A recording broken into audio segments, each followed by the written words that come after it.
CTV News at 5 with Hudson Mack.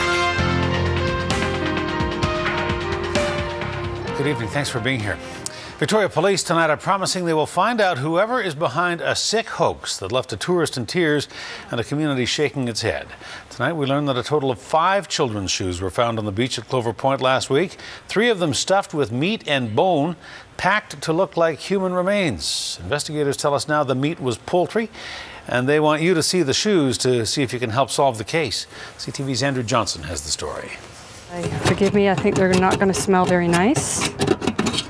One by one, Victoria Police Detective Lori Beauvais pulls them out. The 5 shoes found at Clover Point last week.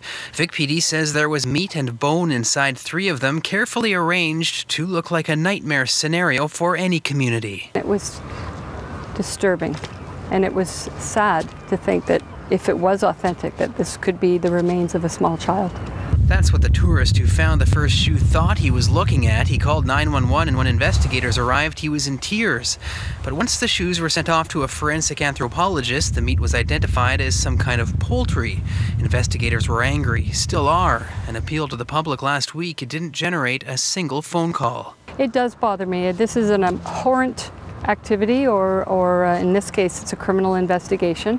I'm disappointed in our community. This is a beautiful community, and to think that someone would actually take on this task as a joke or a hoax. Police believe the same people are responsible for planting all 5 shoes. But as you can see, it's a unique pair and high-end, in my opinion. And they're trying to figure out where the footwear came from. It might be somebody that has access to children, whether it would be a sibling or maybe through, who knows, like a daycare, or they've gone and they've purchased these at a thrift store. I'm hopeful that once I'm able to establish a retailer, then we can look at purchasing records, and we can work backwards from there. VicPD is pursuing public mischief charges and advising whoever is behind the time-consuming prank to turn themselves in. I'd like to think that this investigation would lead me off island, but I think the reality here is this was done by someone that lives here in our community.